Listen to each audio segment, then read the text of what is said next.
Jesus contou essa parábola para mostrar não como o filho voltou, mas como o pai correu. E essa diferença de perspectiva muda tudo sobre como você enxerga Deus. Porque a maioria das pessoas, quando pensam nessa história, foca somente no filho que errou, no filho que desperdiçou tudo, no filho que voltou envergonhado. Mas Jesus não estava contando uma história sobre o filho, ele estava contando uma história sobre o pai. Você precisa entender isso antes de mais nada para sentir o peso que vem a seguir. O contexto ele é fundamental aqui. Em Lucas 15, começa com os fariseus e os escribas murmurando. Esse homem recebe pecadores e come com eles. E Jesus responde com 3 parábolas em sequência: a ovelha perdida, a moeda perdida e o filho perdido. E as 3 têm a mesma estrutura. Algo precioso se perde, alguém vai buscar, e quando encontra faz a festa porque tem alegria no céu de um pecado por um pecador que se converte. E a terceira parábola é a mais longa, a mais pessoal, a mais humana de todas, porque não tem só um filho, tem 2, e os 2 erraram, só que de maneiras completamente diferentes. E Jesus ele estava olhando nos olhos dos fariseus enquanto ele contava essa história, porque os fariseus eram exatamente o filho mais velho, mas vamos antes.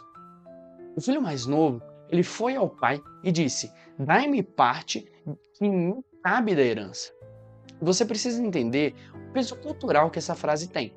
Na sociedade judaica no primeiro século, você pedir a herança em vida era o equivalente ao dizer ao seu pai que você preferia que ele estivesse morto. Era uma ofensa pública, uma humilhação, uma ruptura completa da relação. E o pai, ele podia ter simplesmente recusado, poderia ter expulsado o filho ou até chamado os anciãos da cidade. Mas o texto ele diz simplesmente que o pai ele repartiu os bens entre eles. E essa é a primeira imagem da misericórdia nessa parábola. Deus respeita a sua liberdade, mesmo quando você usa essa liberdade para se destruir. Então, o filho foi embora. Ele foi para uma região mais distante, ele gastou tudo numa vida dissoluta, acabou todo o dinheiro, veio uma grande fome naquela região e o filho começou a passar necessidade. Ele foi trabalhar para um homem que o mandou criar porcos. E para um judeu, criar porcos era uma ocupação, era a ocupação mais impura que existia. O pecado promete liberdade e entrega a escravidão. Ele promete abundância e entrega fome. Promete vida e entrega morte. O filho, ele estava tão faminto que ele desejava encher o estômago com a comida dos porcos. E é exatamente nesse ponto mais baixo que acontece a virada. O texto ele diz uma frase que talvez seja a mais importante da parábola inteira. Voltou a si. O momento de conversão começa com a lucidez e não sentiu um raio, não teve visão sobrenatural. Ele não ouviu uma voz do céu. Ele pensou, raciocinou e decidiu: quantos trabalhadores do meu pai têm pão de sobra e eu aqui morrendo de fome? Levantarei e irei ter com meu pai. O arrependimento ele começa na mente antes de chegar no nosso coração. Começa com você parando e sendo honesto consigo mesmo sobre onde você está e onde deveria estar. E o filho ensaiou um discurso durante o caminho de volta: pai, não sou mais digno de ser chamado teu filho. Trata-me como um dos teus trabalhadores. E ele estava se preparando para negociar, para merecer de alguma coisa, para pagar de alguma forma o que tinha desperdiçado. Porque a lógica humana é essa: você erra, você se pune, você tenta merecer o perdão, você chega com um chapéu na mão esperando o mínimo um olhar de desaprovação antes de ser aceito de volta. E é aí, exatamente aqui que a parábola vira tudo de cabeça para baixo. Porque aí vem um versículo que é o coração inteiro da história. Quando ainda estava longe, o pai o viu. Para um segundo nessa frase.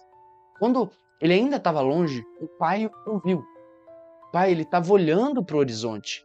Ele estava esperando. Ele não tinha ido embora, não tinha virado as costas. Ele não estava ocupado demais para lembrar do filho. Ele estava olhando pro horizonte, esperando aquela silhueta aparecer no caminho. E quando viu o filho ainda mais longe, ele sentiu compaixão. Ele correu ao seu encontro, lançou-se ao seu pescoço e o beijou. Correu. Um pai no mundo antigo, ele não corria. Correr era considerado indigno para um homem de posição.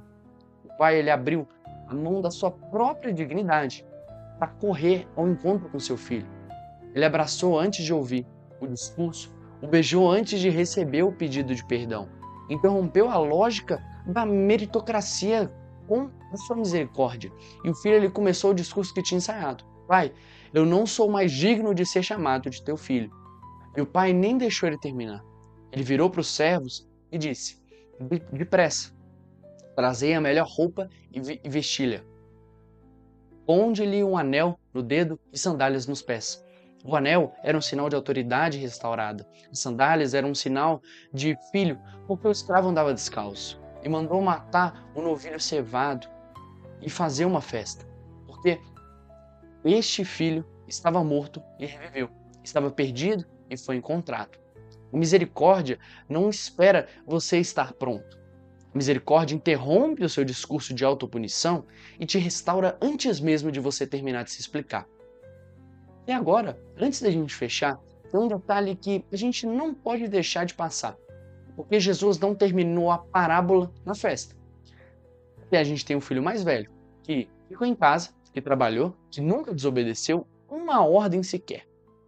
E quando ele soube da festa, ele ficou com raiva. Ele não quis entrar. E o pai, ele saiu para falar com ele também. O filho mais velho disse: tantos anos que te sirvo, sem nunca transgredir uma ordem tua. E nunca me destes um cabrito para me alegrar com os meus amigos. Mas quando chegou esse teu filho que consumiu os teus bens, montastes-lhe o novilho cevado. E o pai respondeu: filho, tu estás sempre comigo, e tudo o que tenho é teu. Essa resposta é uma das coisas mais bonitas de toda a Bíblia. Porque o pai, ele não negou a dor do filho, não minimizou a fidelidade dele, mas ele mostrou que ele estava perto do pai o tempo todo e nem tinha percebido. Porque tem duas formas de você estar longe do pai: do filho mais novo, que foi embora, e a do filho mais velho, que ficou em casa, mas com o coração fechado, com raiva, com julgamento, contando com seus próprios méritos.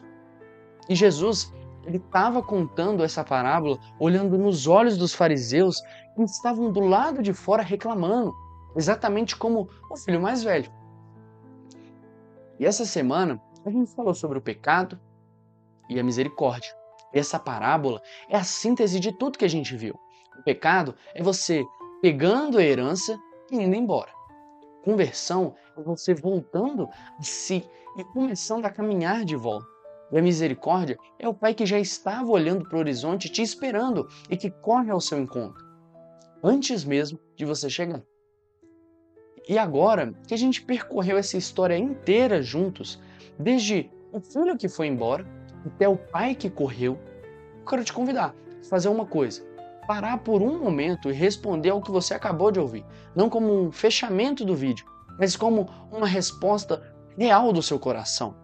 Em nome do Pai, do Filho e do Espírito Santo. Amém. Pai, eu voltei, não sou digno, mas voltei. E sei que tu já estavas olhando para o horizonte me esperando, antes mesmo de eu me levantar.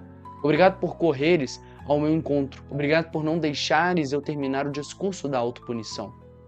Obrigado por me chamares de filho outra vez. Amém. Então, se você está longe, comece a caminhar. Se você está carregando a culpa, deixa o pai interromper o seu discurso. E se você está do lado de fora com o coração fechado, como o filho mais velho, o pai também saiu para te buscar. Me segue para não perder nada. Compartilhe com alguém que precisa ouvir sobre o pai que corre e se inscreve no canal. Que Deus te abençoe.